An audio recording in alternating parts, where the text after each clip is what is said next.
পরিষ্কার জানিয়ে বলছি, প্লিজ দয়া করে কেউ কাউন্টিং এজেন্টরা এবং প্রার্থী ক্যান্ডিডেটরা তারা ভোটিং এলাকা ছেড়ে আসবেন না। স্ট্রং রুমে যেখানে কাউন্টিং হচ্ছে, মানে সেন্টারে, সেখান ছেড়ে কেউ আসবেন না। এটা বিজেপির প্ল্যান। প্রথম 2-3 রাউন্ডে আমি কালকে থেকেই বলছি যে ওদেরগুলো আগে দেখাবে, আমাদেরগুলো পরে দেখাবে। এবং অনেক জায়গায় 2-3 রাউন্ড কাউন্টিং করার পরে প্রায় 100টা জায়গায় কাউন্টিং বন্ধ করে রেখে দিয়েছে। এবং কল্যাণীতে ধরা পড়েছে 7টা মেশিন, যেখানে কোনো মিল নেই।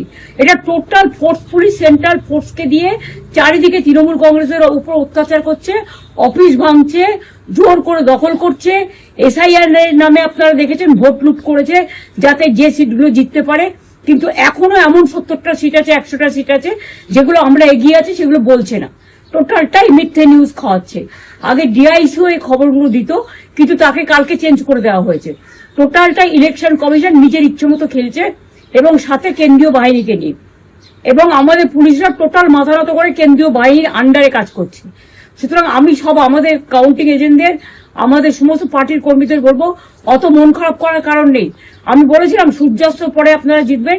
3 রাউন্ড 4 রাউন্ড কাউন্ট হলেও এটা 14 রাউন্ড থেকে 18 রাউন্ড কাউন্ট হয়, তখন আপনারা জিতবেন। Wait and see, watch. আমরা সবাই আপনাদের সাথে আছি, আপনারা কেউ ভয় পাবেন না, নিশ্চিন্তে থাকুন। আমরা বাঘের বাচ্চার মতো লড়াই করে যাবো।